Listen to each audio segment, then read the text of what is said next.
Buenas tardes, mi nombre es Benjamín Sánchez y a continuación les presentaré una pequeña explicación referente a los antecedentes del documento, comunicación administrativa y la tipología de la documentación. Comenzaremos con el concepto de documento. El documento es todo objeto que ofrece información, es una noción compleja, difícil de delimitar. Su origen etimológico de la palabra está en término latín, que es docere y significa enseñar. Todo mensaje, ícono o símbolo incorporado a un soporte permanente y empleado con una finalidad informativa. Esto según Martínez Comech. Asimismo, es importante conocer el origen institucional. El origen de la institucionalidad de un documento se presenta al tratar de conservar y transmitir ideas, sentimientos, informaciones desde una perspectiva histórico-jurídica, en la medida en que el documento puede ser prueba fehaciente de la ocurrencia de un hecho histórico.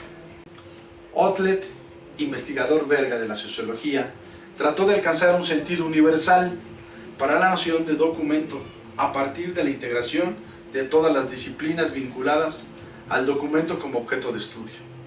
La aportación de Otlet ha sido decisiva al considerar el documento como un instrumento de conserva y comunicación de la información, siendo este último elemento lo que realmente define al documento y lo que ha impulsado la creación de la ciencia de la documentación. Ahora veamos la importancia y funciones del documento.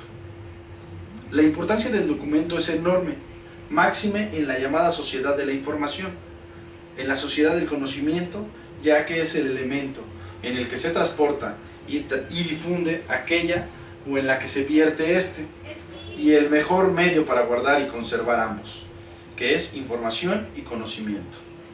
Podemos hablar de las funciones en tres aspectos. Primero, ser un medio de transmisión del conocimiento, ser un medio de difusión pública del conocimiento, servir como evidencia y testimonio del conocimiento. Ahora demos un paso al siguiente concepto: la comunicación. Es el proceso mediante el cual se transmite la información de una entidad a otra.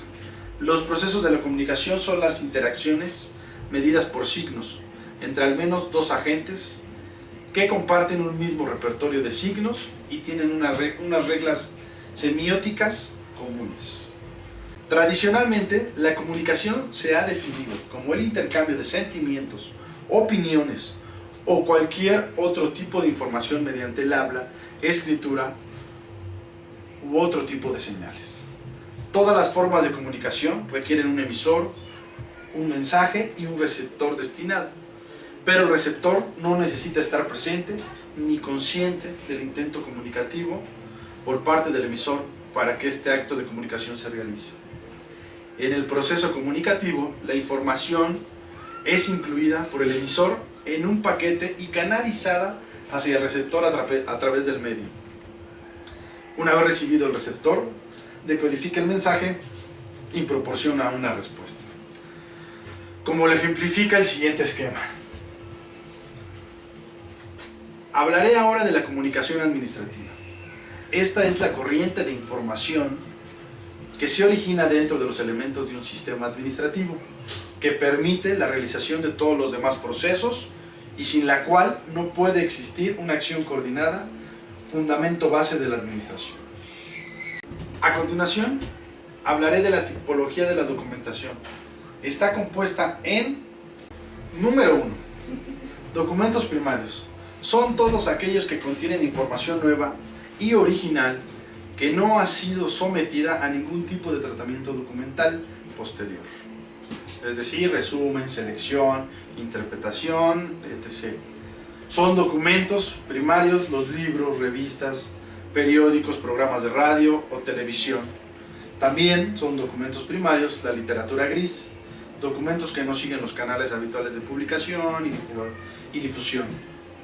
Actas de congresos científicos, cuadernos de laboratorios, informes científicos, informes internos, ediciones técnicas como normas, patentes o marcas, tesis doctorales y otros trabajos de investigación universitaria, y en cierto modo las publicaciones oficiales.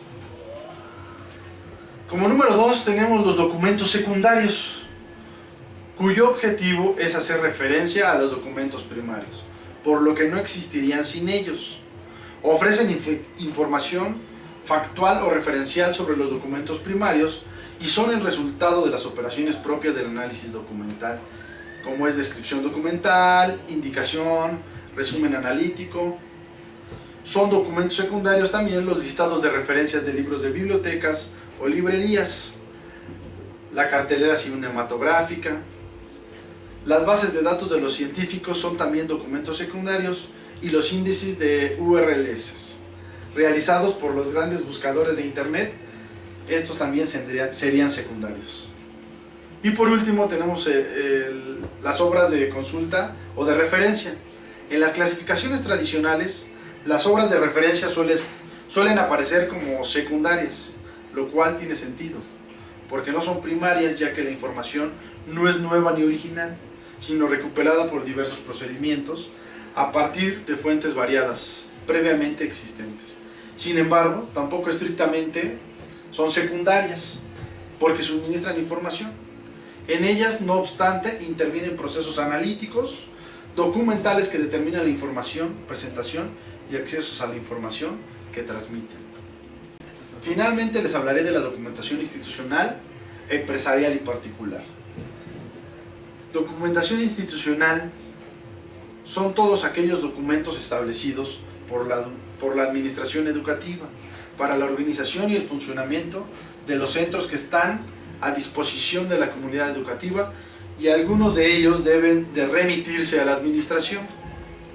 Los documentos empresariales son todos los comprobantes expedidos por escrito en los que se deja constancia de las operaciones que se realizan en la actividad mercantil de acuerdo con los usos, costumbres generalizadas y la disposición de la ley. Y sus principales objetivos es precisar la relación jurídica entre las partes que interviene una determinada operación, o sea, derechos y obligaciones. Constituyen el medio de prueba para demostrar la realización de los actos del comercio, y también constituyen el elemento fundamental para la contabilización de dichas operaciones. Permiten también el control de las operaciones practicadas por la empresa o el comerciante y la comprobación de los asientos contables. Por último, contamos con la documentación particular o el documento privado, como lo define el mismo artículo 251 del Código Civil. Es aquel documento que no cumple los requisitos de documento público, es decir, documento que no ha sido elaborado por un funcionario público, ni ha habido intervenciones de este para su elaboración. Los documentos privados son aquellos que elaboran los particulares de ejercicio de sus actividades. Son creados o reunidos por una organización o individuo en el que el ejercicio de sus funciones o como producto de su creatividad, y en el cual fue transferido un archivo para su conservación permanente por su valor histórico. No obstante, un documento privado puede adquirir la connotación de documento público cuando ese documento es presentado ante notario público. Bueno, con esto terminamos la exposición. Agradezco su atención y hasta la próxima.